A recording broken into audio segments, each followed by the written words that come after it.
Welcome to Comic Cave, the ultimate podcast where art and Dungeons and Dragons collide. I'm your host, DNDWife, and I'm thrilled to take you on a creative journey like no other.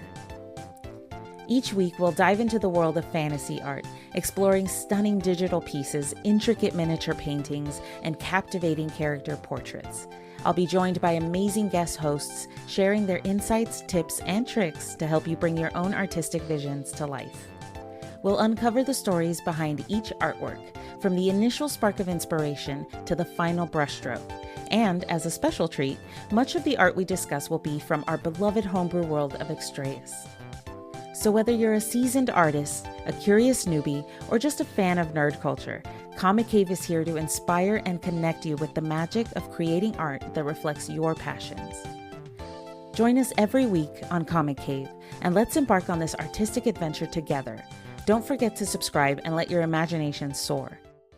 Welcome, everybody, to another episode of Comic Cave. I'm your host, DNDWife, and with me is my co-host and Dungeon Master, DM Eguile. How's it going, everyone? Welcome. So Comic Cave, we just dive into some of the artwork of Extraeus. And in this particular miniature series, we're covering the miniatures for all of the characters in the campaign that we're running. Yeah, I think we're like just about done now. We're almost done, yeah. A couple more left, and then we've done the whole set. Yeah. So the second to last one is my miniature, of course, Miss Luna. No last name. She's like Madonna. That's why it's just you and me today, because it's just your inspiration. Yeah. And I painted it, so there's no like visiting artist or anything. Yeah, so this is completely just a one-on-one between you and me for about Luna a bit. Well, we do have a sort of special guest. The inspiration behind my familiar is also here, my bubbas.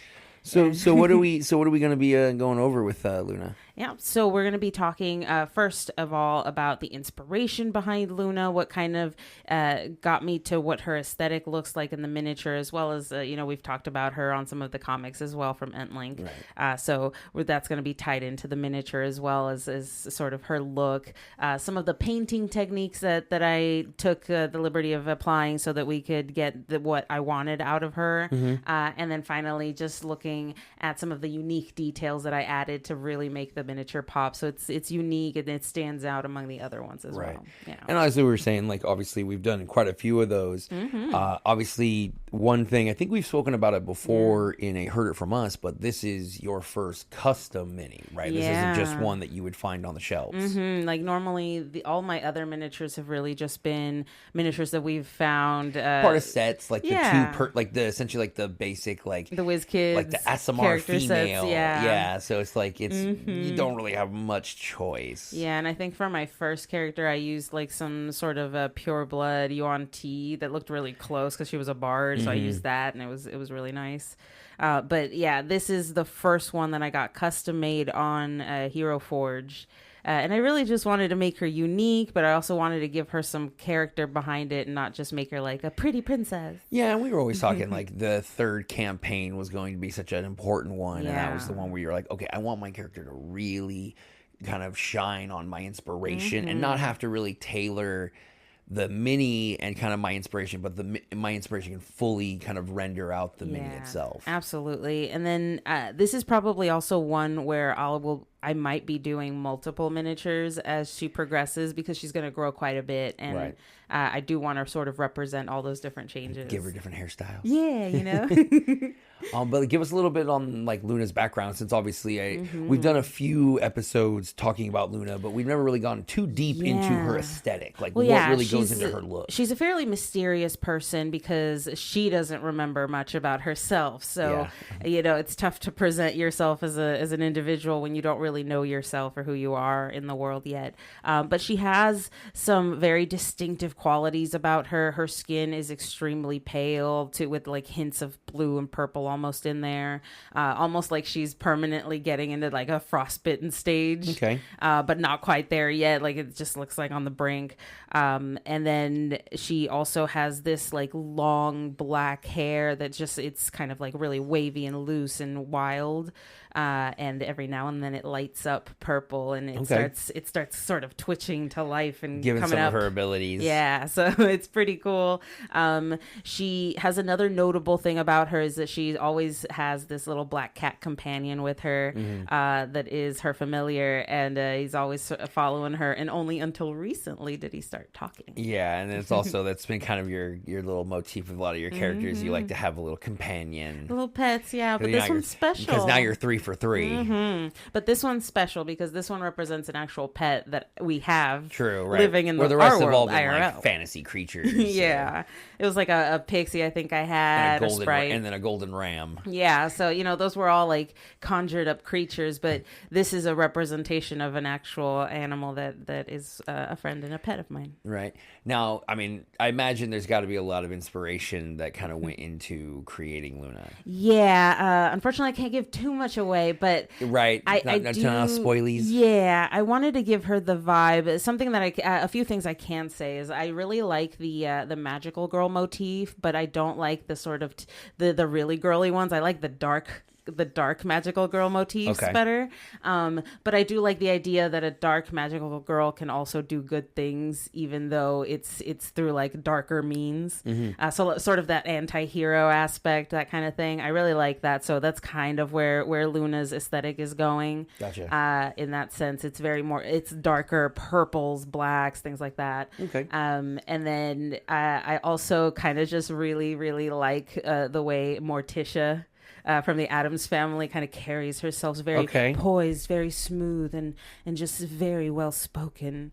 Nothing can really ruffle her feathers, and I kind of like putting that infusion into not just her personality but her aesthetic as well. Like if she had her own choice of clothing, it would be a full length black dress. Okay. Yeah. That's gonna be interesting because we haven't quite seen a lot of that in the campaign per se. Because it's a little different, because she starts off as a sort of wandering hermit, so to speak. She doesn't really have clothing of her own. She just kind of grabs what she can because she doesn't really have any money, so to speak, at the beginning. And like obviously everybody with their own character is gonna obviously have like, everything's gonna be their favorite, but is there really kind of like any favorite characteristics or elements that kind of you go into that kind of really set you to how you see Luna in the real world? Well, besides having obviously my cat companion that really can join me at the table in the real world while I'm always nice there. It's really immersively live fun. Props. Yeah, because he comes in, he joins us at the table, he hops on my lap. It's super fun, and it really kind of brings in that notion like, oh, my familiar's with us. He's joining us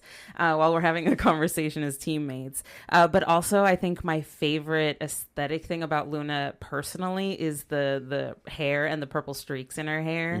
I think it's become such an iconic part of her and the way that she presents herself in the world. It's really become her staple, as well as I think like the color purple. Because that's kind of like, as we've talked about, like every character has kind of a color, but really I think that color really kind of resonates with you personally. It's my favorite color. It's D&D Wife's favorite color as well as Luna's color of of representation. So it just I love purple, and I love different kind of variants of purple too. So it's really fun to see what you can do and play around with. You can make it look really beautiful and ethereal with lighter purples, or really dark and broody with the darker purples. Right. Now, how did obviously, and this is what I always kind of laugh about, it's just like it's a miniature, so obviously like trying to cram what is probably paragraphs and paragraphs of backstory into the aesthetic of a miniature. I mean, what did you try to do to kind of like really illustrate that when you went about painting it? Well, that's the fun part about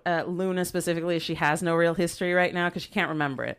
But I did include some parts of her, like she doesn't have that like dark dress that I want her to have because she's just sort of been working with what she's got, stealing clothes off of like the back lines of people wherever she can. Like there really has been people's laundry. Yeah, it really has been no rhyme or reason. It's just been like, okay, I need like new something because my clothes are falling apart, and I just got to get something. And she's a hermit, so she has no money. She has to just kind of scrounge. So that's why that sort of ties into her just kind of being a traveler, not going where the wind takes her, not really having a home per se.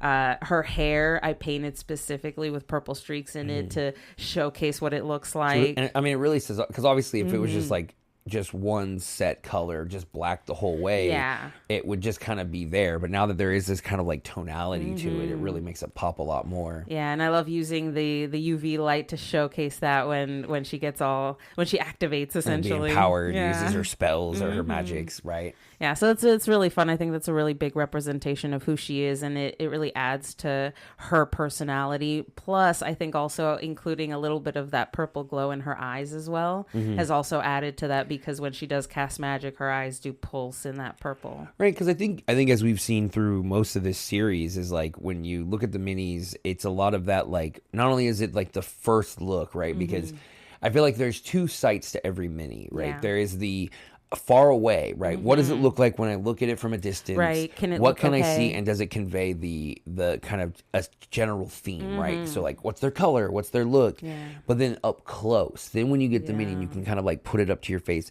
Those like micro details, I think, are where you get that opportunity, and you do a good job of showing like that's where the story, you know, whether it's the little star pieces in Tobias's stuff or kind of what looks to be like little effects of lightning and Bricky, like we saw. Yeah. It's all the little things that add up, but really it's like you have to get close to the mini, and really, who really gets close to the mini besides the player and the DM? Really, it's really tough to get in those details. So you do have to sometimes do bigger things to convey what your character is to a greater sort of audience, kind of, so to speak. Yeah, and it's always tough, I feel like, and I think you've shared this a few times, talking about how, you know, the player minis are always a more struggle than like the big monster minis I give you. A little bit, yeah, because monster minis, you know, they're monsters, and so they're huge. Yeah, and I have a lot to work with. I have a lot to play with. You just sort of give me a theme or a color scheme to follow, and that's pretty much good. I can figure out the rest, but a character is so important, and especially a miniature that corresponds to that character. If you don't get it right, it could be a little bit of a disappointment for the character or for the player who's using that character. Right. So you know, as a painter, I want to make sure that I do my best to imbue the miniatures with the character's personality, not just what they look like, but who they are. Gotcha. As well. Yeah, that makes sense. But obviously, you know, we, you know, looking at her, but what could you say in terms of like the kind of more of the details? What are the techniques that you kind of went through? Gotcha. So first, just like everybody else, she got a glow paint base, of course, purple, because, you know, it's got to match. Everybody's got their assigned color, and it really helps her stand out on the map. I also just love that it shows all of everyone's different aesthetics. It kind of showcases what their personalities are. And so you really get to see that shine through the glow paint on sort of say a battle board or a map, beyond just being like, oh, that's where they are on the map. You'd be like, oh, you know, I can see they're a sort of like, for example, Drexla's face is pink, so you know she's very, very energetic, very bubbly, very bright, and there's always something going on, you know. Yeah. So things like that, and Bricky's is yellow with the lightning, so the purple really shows this mystery about Luna, and that she's really shrouded in this sort of like not knowing. And I've also noticed with some of the paints, they kind of have different like kind of vibrancy. And I feel like purple really sets because it's so muted when it's not on its color, but then when the light hits it, it's so much brighter.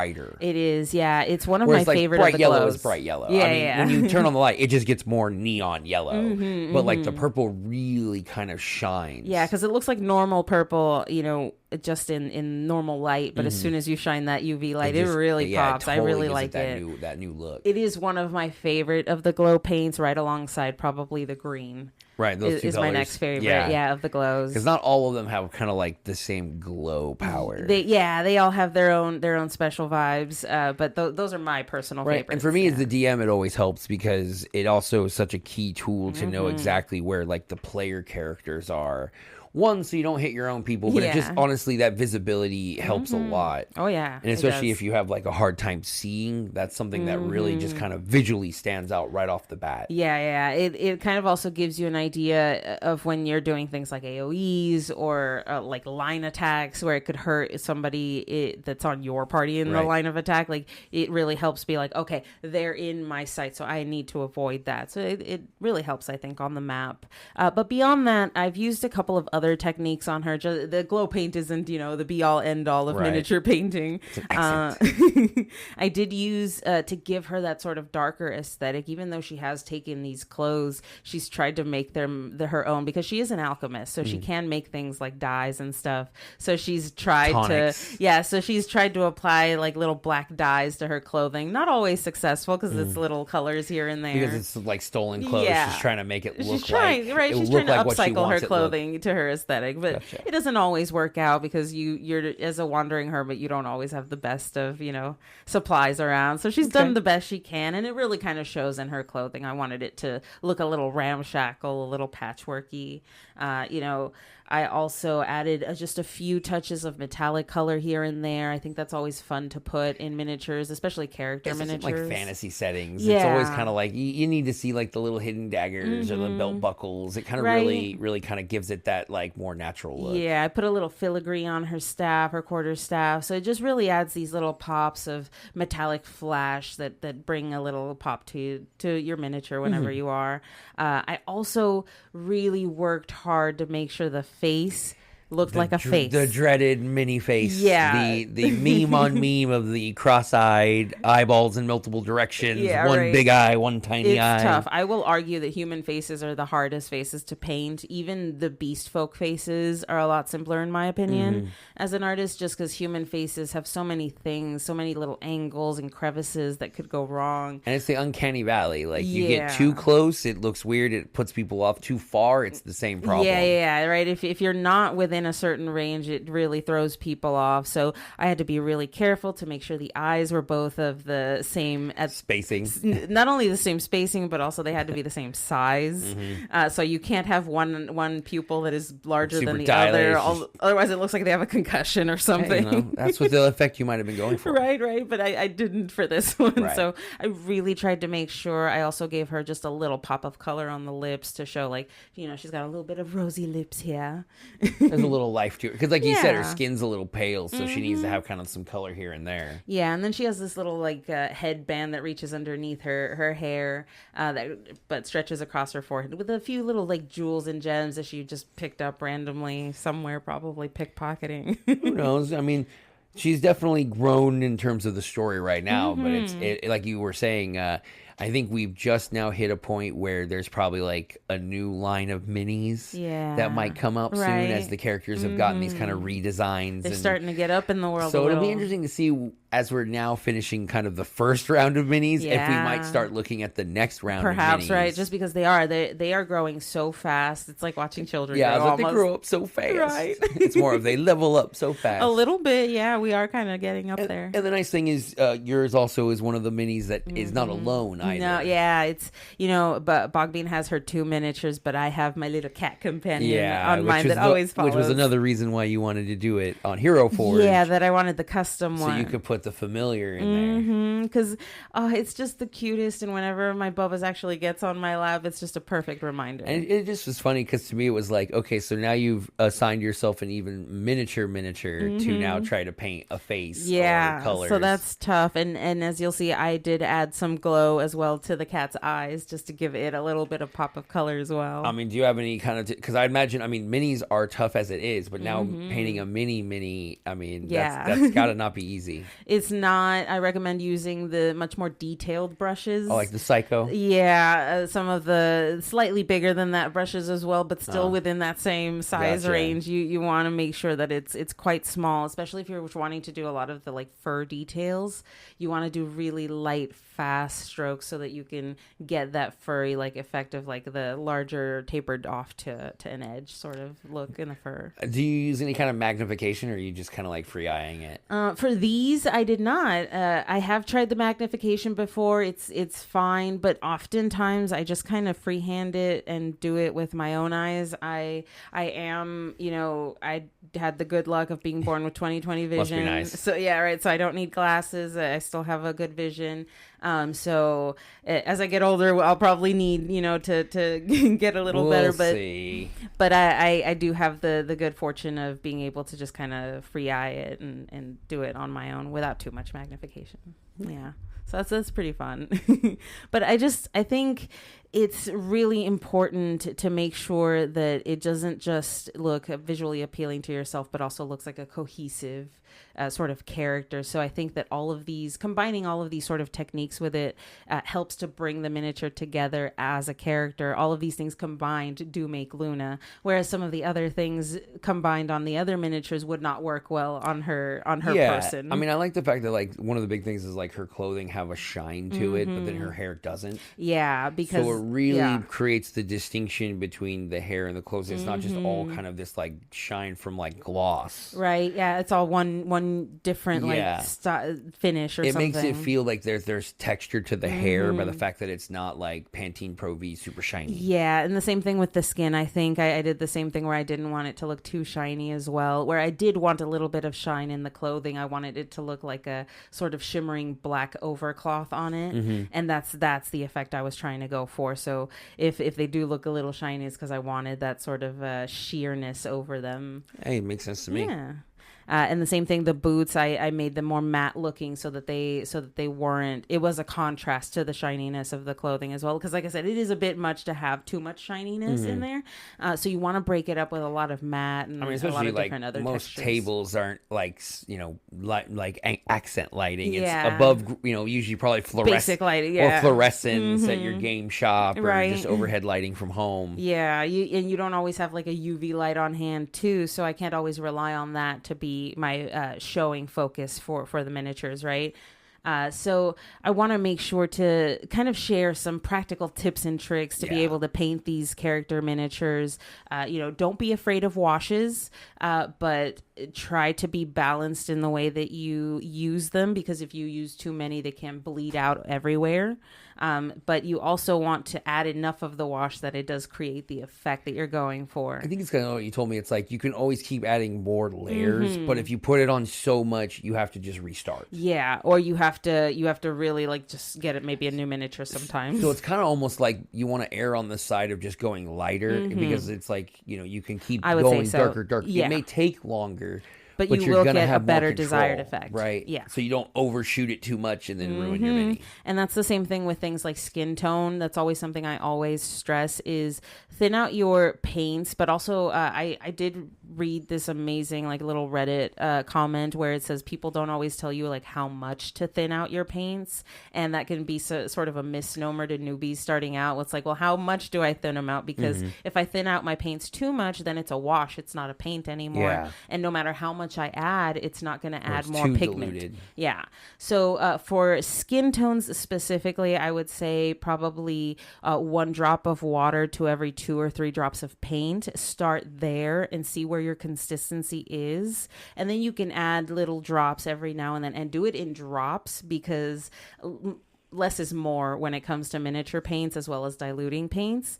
Start off small, because you can always add more water, but if you add too much water, adding more paint can just make the puddle bigger and bigger and bigger until you've got so much paint that you don't know what you're doing with it. Yeah, that makes sense. Yeah, so start small and work your way up. The 2 paint to 1 water ratio works really well for me right now in terms of the skin tones. You do adjust that for different washes, but I also use I don't just use water for wash mixing. I use something called Lamian Medium, which creates its own wash. I think I bought that from Citadel. They have this really awesome tub. It has a lot in it. Army Painter has a brand too. They do. But I like the Citadel one because it's got like a little spout that you can just kind of pour out somewhere. And so I can just do that and kind of make my own washes in my mixers. So that's really nice. So that's one that I would recommend as well. And then I always personally recommend glow paints. Just be very careful, because when you are doing things, when you're doing things like dry brushing on glow paints, it can get everywhere, and you can cover things or splosh on things that you weren't expecting to cover in glow paint that will appear under UV light that don't necessarily appear outside of that in the normal light. To avoid that, just in case. So you want to cover up spots that you aren't necessarily trying to cover in glow paint, even accidentally, and you want to be very careful with the application as well. And I also recommend a base coat for any glow paints. That way you have that base color, and then you're just adding the glow on top of it to deepen that sort of glow. So that's pretty much like my tips and tricks for the character portraits. You really want to make sure you're balancing aesthetics with practicality in miniature painting, because you may want to achieve this like amazing look, but there's certain limitations we have with paint. I think it also comes to like the idea, like we like to do the upgrading because then like for us is we tend to seal our minis. We do, yeah. And I like so to finish the end product. If you kind of have this idea like, hey, when I paint this is her, this is her at this moment. Yeah. But I will eventually get another one. Now, if you unfortunately if you have to just repaint, obviously sealing isn't always the best idea. Yeah. Or if you have the idea that you will in the future repaint. Yeah, because you add so many layers, like you taught me was like, hey, it is a sense of, okay, you could always repaint, but there's a limited amount until you start erasing some of those small details just because there's so many layers of paint on the minis. So like you're saying, it's better to kind of create this snapshot, seal it, because you also know that this little figurine is a figurine in a game that's going to be touched a million times. Constantly, absolutely. So protect it, but also know that you're locking it in. Yeah, I will say that is one thing I've noticed as the miniature painter of the table is that every now and then when some of the miniatures do get handled, I do notice the wear and tear, and it's like, you start seeing kind of the shine or the buff start to kind of come out of some of the. That wouldn't happen if it was sometimes sealed. the glow paint will rub off, and it's not quite as glowy. Yeah, so that that can be a little tough. So yeah, I do recommend sealing if you are absolutely sure you're done with your project. If you have plans of changing it or anything, then I would definitely just leave it open for interpretation. That way you're not dealing with removing sealant on top of paint and then potentially ruining your miniature. Yeah, heck yeah. Absolutely. But if you want to check out pictures or video of Luna's miniature artwork on the Extraeus Project Discord, please join us. Let us know what you think. We would love to hear from you. Get your comments on the artwork as well as what you think about the podcast. Oh yeah, we've gotten now quite a few different artists that have been submitting some of their commissions that they've been receiving from other D&D tables. So we've got some pretty cool things going on. We hopefully will be able to feature them soon, but like it's kind of cool place to kind of show your commissions and perhaps get a commission in the same time. Yeah, because I'm seeing some great ones. I saw a beautiful desert landscape. The Dragonborn. Oh, that was cool. That was a cool one. It was gorgeous. So I would really love to see more of other people's artwork, and just so that we can share it as a community. I think it's always fun. And also, don't forget to subscribe to our Couple of Nerds Productions YouTube. Absolutely. We still have a contest going on. First 100 will be in a drawing for a custom painted mini by you. Yep. Check out the community tab for that post. So be sure to get your subscription in. Be sure to get your proof down on the Discord so that you can secure your ticket for the raffle. Yeah. But also follow there for all our videos. Pretty soon we're going to be going to SAC Anime, which is going to be awesome. We'll be sharing keep photos and an eye out for all of those videos and images. And if you are going to be at SAC Anime, please let us know in the Discord. So that way we'd love to see you. Say hello. Absolutely. Thank you so much for joining us. We invite you guys to share your own miniatures, your own creative ideas, and give us possible suggestions for future episodes on the Discord. Yeah, right. I mean, like today, it's just, we really just kind of make it that simple of, it's just really starting with the idea, like conceptualizing it.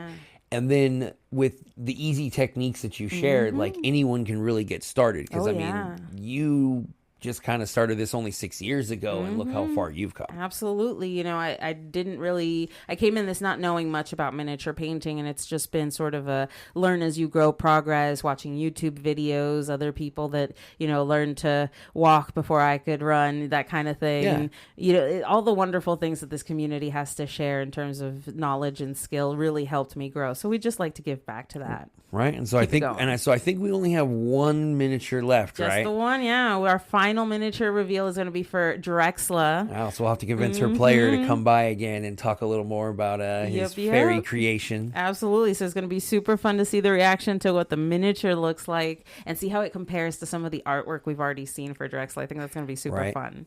Yep. So thank you so much for joining us today. We love your continued support and participation. We love to hear from you. So keep letting us know what you think. Keep subscribing. Thank you so much, guys. Have a great night, and thank you. Thank you. Thank you for joining us on this episode of Comic Cave. We hope you feel inspired to create and explore new artistic horizons. Before we go, we'd love to stay connected with you. Join our Couple of Nerds Discord community to share your own artwork, connect with fellow artists, and submit your ideas for future episodes. We can't wait to see what you create and hear your suggestions. And don't forget to check out our Couple of Nerds YouTube channel, where we showcase the artwork discussed in each episode. Watch detailed videos that highlight the inspirations, techniques, and stories behind each piece. Stay tuned for more episodes, where we'll continue to dive into the vibrant world of fantasy art and Dungeons & Dragons. Your creativity is the heart of Comic Cave, and we're excited to see it shine. Make sure to subscribe to Comic Cave, leave us a review, and spread the word. Until next time, keep creating, stay inspired, and may your imagination know no bounds. This is D&D Wife signing off. Happy creating, everyone.